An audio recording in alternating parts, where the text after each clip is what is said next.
checkout tracking by the NPD group brings you a receipt collecting system that gathers data anonymously through technology we created, providing your businesses with answers.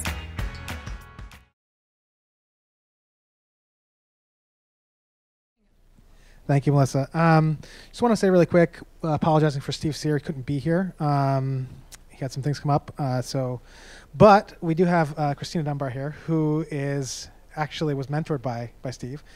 So she can provide us with a perspective on the land-based casinos. And of course, Stephanie, who's from Product Madness, can give us some insight onto the digital and mobile and social. So I'd say let's start off with maybe a quick introduction from you guys about what you've done, and maybe give us like one story on what's the craziest thing you've had whales ask for from you or interacted with a whale. Again, I'm Stephanie Leifer. My background is actually in professional services of nonprofit management and the law. But I've been with Product Madness for about a year now. And in that year, dealing with some of our VIPs, we've gone out of our way to replicate bugs that they've found. But really, I think that what we've provided them the most and what they like the most is that we're real people, that I'm a real person on the other side, that they're playing a game that's actually run by people. And they've also provided us, I mean, I've been sent cookies in the mail and stuffed animals and trinkets from around the world. No gifts. And yeah. I'm Christina Dunbar. I am currently with Pentasia, if you don't know Pentasia, European-based company that is specializing in online real money and now social gaming here in the US for consultancy and executive level recruitment. But been in Vegas for 11 years, and previously I worked for land-based casinos. Did 7 years of this VIP casino hosting player development, so can provide a nice little view from there.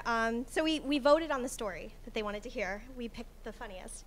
So when I was working at the Stratosphere, Tier 2 property, they had remodeled the penthouses. And so they were doing all these new amenities, and you know how you can give away bedding, and everything was like for sale. But they had all these new robes and toiletries, and I had a customer say, I want this robe. I want to take this robe home. And if anybody knows anything about land-based, like there's a struggle between hotel, food and beverage, the casino. Hotel's like, we only have 4 of those. We can't give them away. And I was like, there's a price. So let's figure it out. So I told the customer what he had to play to get the robe.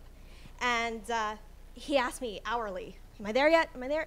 So we finally give him the robe, right? Wore it around the casino for the rest of the trip. But in the meantime, I had taken another robe and I had gotten it monogrammed with his initials. And I actually packaged that up and sent that home with him. And I think we took the smoky, smelly, dirty one and burned it probably, so. Thanks. It's a really interesting story. I think that going the extra mile at the end there is something that differentiates, at least between land-based and social, although that's changing. But who are these people, these whales? Like, how do you define a whale? Is that different in land-based versus mobile social, and are they the same demographic? So for us, it's definitely the 80-20 rule. So 20% of the database makes up 80% of the revenues. It's kind of tried and true. The properties that I worked at were like tier 2, tier 3 properties. So my wheelhouse was probably a $50,000 to $100,000 credit line. Some customers were more, probably not below. But in perspective, like the MGM Grand Mansion, it's only open to casino guests. And depending on the weekend or the events, you need $500,000 to $1 million credit line to stay there. So I think that a lot of money is relative to who you are. So you literally can't pay for it. You have to gamble in order to get it. Yeah, if you paid for it, it'd be cheaper. And so 50, 100 grand per player, that sound pretty good to you on social, or? It'd be great. So our VIPs and our whales, which are kind of a different segment, our VIPs are the top segment of what you might consider our whales, really tend to be just a smaller segment of our general demographic. I'm not sure if these are the same people that play in casinos, although I do know that our app, Heart of Vegas, does appeal to people who do like casino games. So though because they're all over, and all over the U.S., Canada, and Australia, all over the world. A lot of them are people who either just prefer to play mobile games, or maybe some of them can't get to a casino. But generally, our VIPs are. We don't have like a threshold necessarily, other than what capacity I can manage. Great. So one thing that came out when we were discussing this before the session was the difference between basically a VIP program and a rewards program, right? You can say, well, I'm like blue tier, whatever, in the MGM program, but that doesn't necessarily mean you're a VIP. And so I was wondering if you guys could talk about or speak to running an actual rewards program where kind of everyone's enrolled versus separating out the VIP program. So our rewards program is really more laid out. I mean, you know exactly what you have to do in order to get from one level to the next, and everyone who plays is involved in the rewards program. Our VIP program, on the other hand, is a little bit more esoteric, if you will. There aren't laid out thresholds that you have to meet. Again, it's based on a capacity. And so people they're not playing for the VIP. Being a VIP and having a manager is a reward in and of itself. I think that's very similar to the land-based model. So anybody can be a part of the rewards club, right? It's the players club. All you have to do is give them your ID and your blood type, and you're good. So you can definitely get on there. For the VIP, we don't even actually segment it. It's usually the top 1 or 2 tiers of that card. Jesse was talking about being a platinum card at one of the casinos, and I said everybody's a platinum card there. But the Noir card, you'll never know where it's at, because if you've got it, you don't really have to talk about it.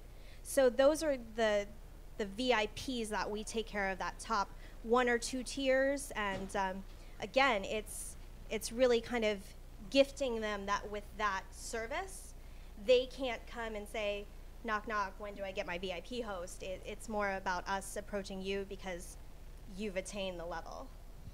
Great. So with that in mind, what are the expectations of whales? Are they different, what they expect on digital versus in the land-based? How do you set these expectations for them to keep them happy but not ruin your business? So I think expectations have been set through all these TV shows, right? And the Discovery Channel, How to Take Vegas, and so it's been a hard thing. And I think that one of the problems with land-based casinos is the art of casino hosting is dying. People don't know how to manage their customers anymore. They don't know how to manage players' expectations. My motto was, you can have anything you want within legality. And I'll tell you exactly how much you need to game to get it. And then when we get to the end of the trip, there is no discussion about it. It's definitely, if you've done what I told you to do, then you've already gotten it comped off, and we're not having a discussion. And if you haven't, don't ask me to comp it off. It's done. So I think that staying true to that and giving the player the responsibility to game to what they want actually controls that expectation. But it's interesting that they come in expecting stuff. Is that the case with you guys where it's like everything's gravy at this point?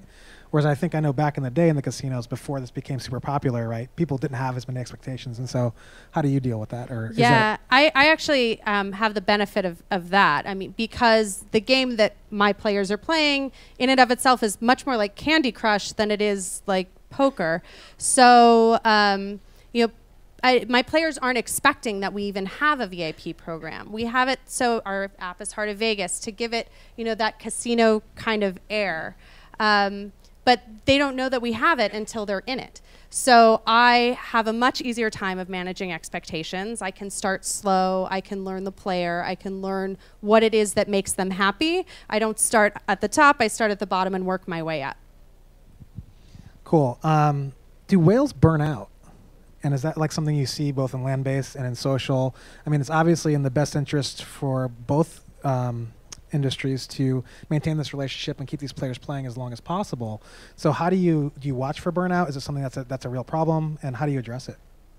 Sure. I mean, burnout and churn is pretty natural in any app or game. And I mean, my job, however, is to make sure that they're enjoying themselves. I'm actually pretty lucky that I'm not watching dollars. I'm not paying attention to what my players are spending. I'm paying attention to if they're logging in, are they playing? Are they enjoying themselves? Are they having a good experience? Have they hit a bug? So for me, the churn is kind of measured differently. I'm sure spending-wise, people probably do burn out. However, as long as I'm doing my job and they're having a good time, then they won't churn out of the app. So we could see that burnout a lot quicker in the casino on the floor. And there's a huge responsibility to really monitor your customer. You don't want somebody to chase their money. And it's a really fine line to know where to step in and have that alcohol awareness card too. Casinos are responsible for players that make bets under the influence if they can't make that decision anymore. And so as a host, as their property representative, we're really paying attention to knowing when we need to say, hey, let's go get dinner, go to a club or something like that. So just to keep them entertained, but not getting into a hole where they're extending credit and extending beyond their means. It's really interesting to bring that up beyond the scope of this chat, but there's an interesting sort of KYC, know your customer connection there, which you could be at home cracked out of your mind playing Candy Crush and no one's going to stop you, right, from spending money because you're not in the casino with them physically. It could be any game like that. So that's interesting. And drinking, right? You could be drinking, you could be funneling wine for all I know at home or doing keg stands. So another thing is, does competition amongst casinos make this business ultimately unprofitable? Like people are asking for more and more and more, and at the margin, winning the player to come to your game or your casino can be a windfall, but it may be a winner's curse. Like, have you given too much away where you can't even be profitable on this player anymore? And I know with land-based, a lot of stuff's going digital, but you have pit bosses monitoring play. On digital, you can actually track this stuff probably a lot more granularly. And do you see that as somehow helping this, or is that even a problem in land-based with this sort of, I've paid this much or given these incentives or these new rules at this private craps table or something that make the house edge, not good enough? Well, I think that land-based has seen this competition first now. So a lot of people are saying that social casino is definitely super competitive and it's oversaturated. And so is the Las Vegas Strip. You can go 2 blocks and find 4 casinos.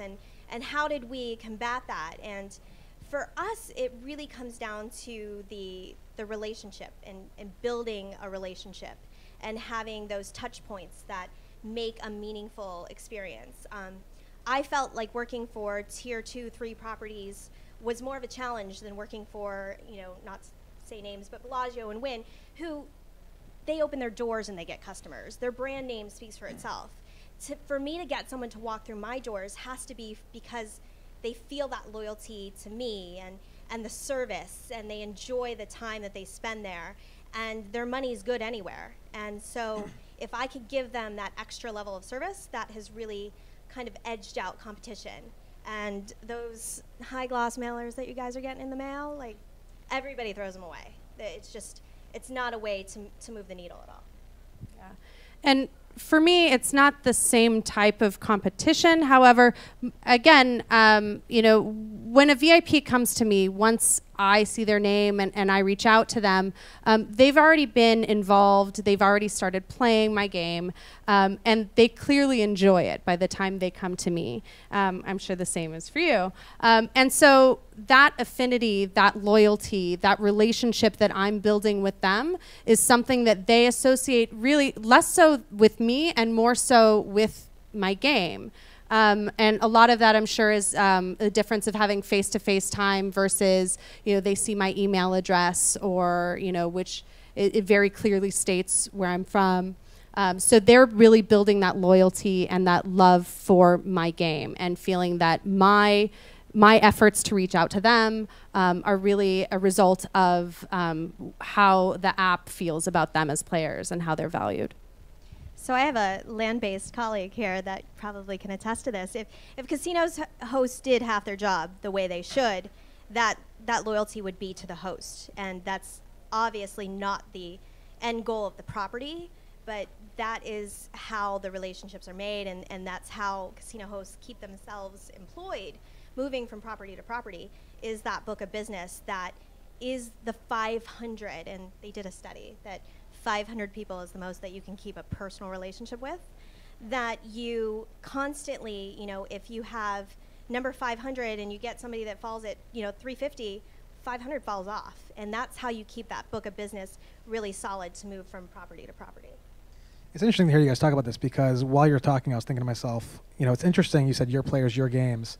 When you go into a casino, you can basically play Da Vinci Diamonds in any casino. It's all the same content. Whereas in social, like, you know, your content is not available in Slotomania or in Double Down, but they have their own unique content. So that's actually an interesting differentiator, because I could say, well, I'm your loyalty program. What are you going to give me to come play there instead of here? But if the games are different, there's some affinity to the game. So that's interesting. Do you guys think that whales can be made, or must they just be found? So I say that in the context of what you said about $50K, $100K, $1 million credit line. If someone's betting $5, like, I have no hope or dream that they could ever become $1 million player unless they hit the lottery or some life-changing event. Whereas if someone's a non-payer or paying like $1.99 for a small package, if your definition of a whale is like someone who spends over $200, it may be possible to convert someone into a whale. So is that something, I mean, I'm assuming it's more relevant for you, but I'm going to ask the question to both of you. Like, is that something that happens, or is that something that you don't think about? Honestly, I mean, we really believe that whales are born, not made. People have a propensity and a willingness to want to get involved in a game, or they don't. And there's nothing that I can do, and honestly, nothing that I would want to do to push that in any direction. So the primary responsibility of a casino host, an executive casino host, is to increase trip index. And so that is pretty much training a whale. So if somebody is at the top of the middle tier level, what can you do to push them to the next level? All of that incremental casino revenue is very important. That's how that moves that needle. And so it's not about just booking their reservations when they want to come. It's about having that push to get them to come.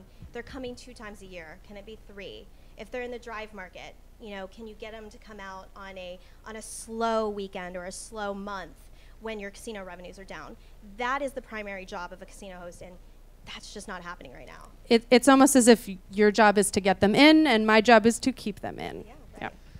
So I have one more question before we'll open it up for other questions. Is what do you think is the biggest thing that digital can learn from land-based, and what do you think that land-based can take away from digital in terms of their respective VIP and whale management practices?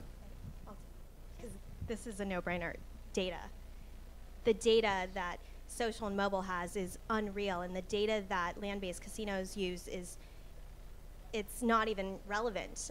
You know, when you send a mailer home, you can never tell what somebody's eyes are drawn to first, and if it ends up in their trash, you have no idea, you know, why they choose to do what they do.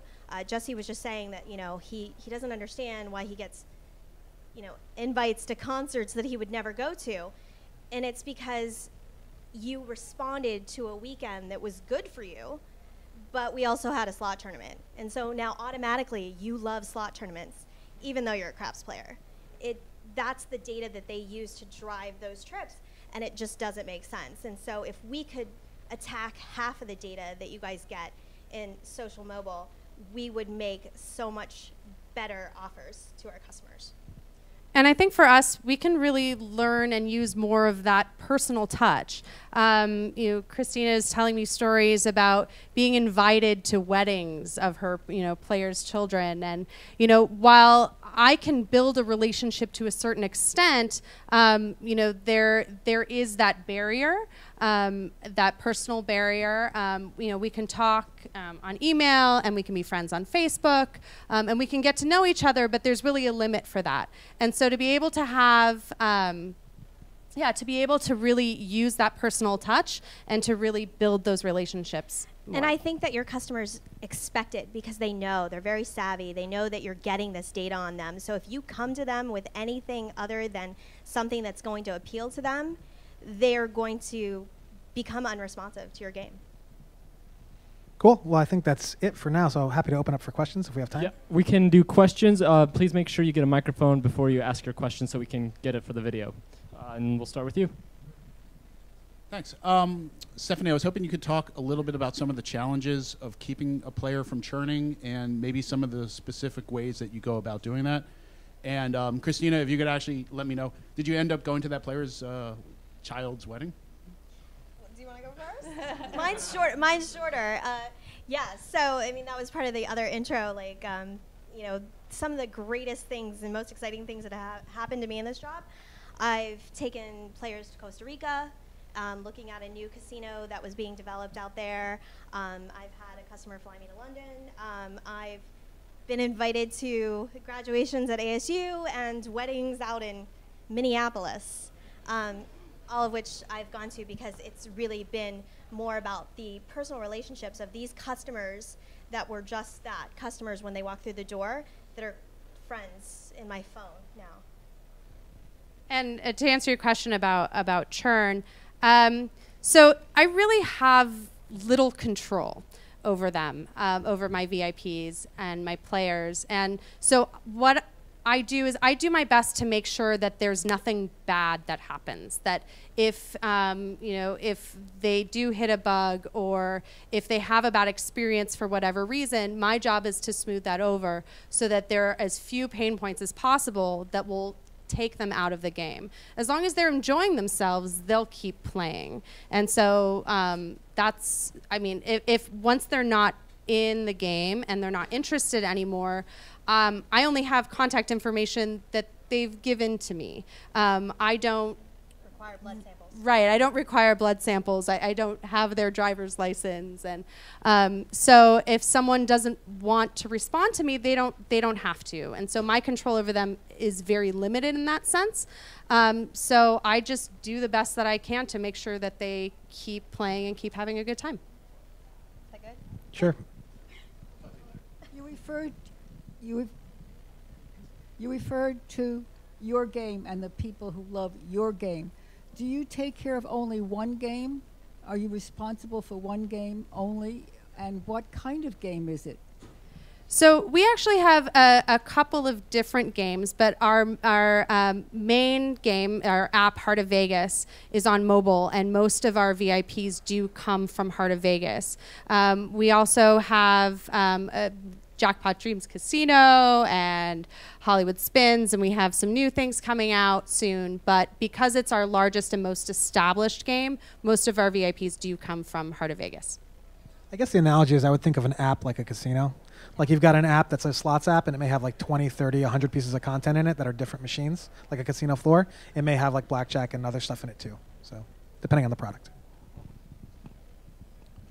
For Christina, when you think about the whales that come in, is there a stereotype that you can apply to them? Is there like easy rich boxes that you can put them into? I learned that really early on in my career. There is no way to, and I've learned very early on not to judge anybody. You would be surprised at the best dressed people or the people that seem to be throwing around the most money that are just never going to turn out to be gamblers. And then the people that come in literally like they rolled out of bed, and they can because they have all of this expendable income, just to play. I remember I worked for 37 hours straight with a $1 million video poker player because when she came in, she was there. And I would just have to sit next to her and just watch her feed $100 bills into the machine. And then occasionally it would get stuck and I would have to go get somebody. Or she would need a marker and I'd have to go get it. And so I did it for 37 hours and just sat there. So I learned that it's all about who's gaming and just to kind of take care of the customers as they deem necessary with their gaming. Hi, this question is for Stephanie. So I know you mentioned that there were 2 other games, Jackpot Dreams and Hollywood Spins, I think. So with your VIPs, and since the games are all under the parent company, do you also recommend them to go to the other games? Because I'm assuming, if they're playing 3 or 4 games, you want them to play all 3 of them. I will. It just depends. It depends on the person. Once I get to know them and know what they like. I mean, people sometimes do tend to have their own affinity for a particular game. And so I can recommend other games, but typically, they're in the one that they love. I think also just speaking free to play here, you're talking about amortizing and acquisition costs across multiple products, which is always, it's better to have the player churn out into one of your other games than churn out into somebody else's game. And so if you can recognize churn, right, then you want to start suggesting other things in your own portfolio so you at least keep that player. Standard kind of best practice thing. I think we're out of time. Sorry. Or we have one more maybe? Make it quick. One last one. One last one quick. All right. Thanks. Hopefully it's for Stephanie. Probably not. Actually, so you can't judge a book by its cover, obviously, but what does drive your whale radar? And how quickly can you identify someone who you think is going to be a whale based on their behavior? Okay, so horrible metrics have driven us to identify who a whale is going to be.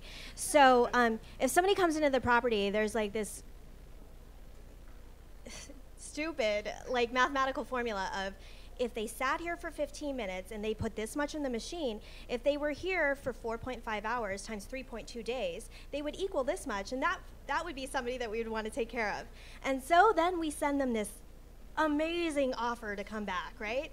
More than they should be getting, because they come back and use it and then actually reinvest them over 100%. So it's not a great metric. It's definitely harder for a slot host to look at somebody than a table games host. You know, you can go out to the table, you can see green and black chips, right? Do you have a card? It's much easier to know what a table games theoretical is because we know exactly what we've determined as hands per hour or spins on the roulette wheel. So I think that for what metrics we do have, we're more reactive than proactive. I think there's a good Harvard Business School case on Harrah's that explains in detail about the math that they use. And so if you're looking for a good reference, I'd say try to check that out. It's a good read. Thanks. So thank you very much.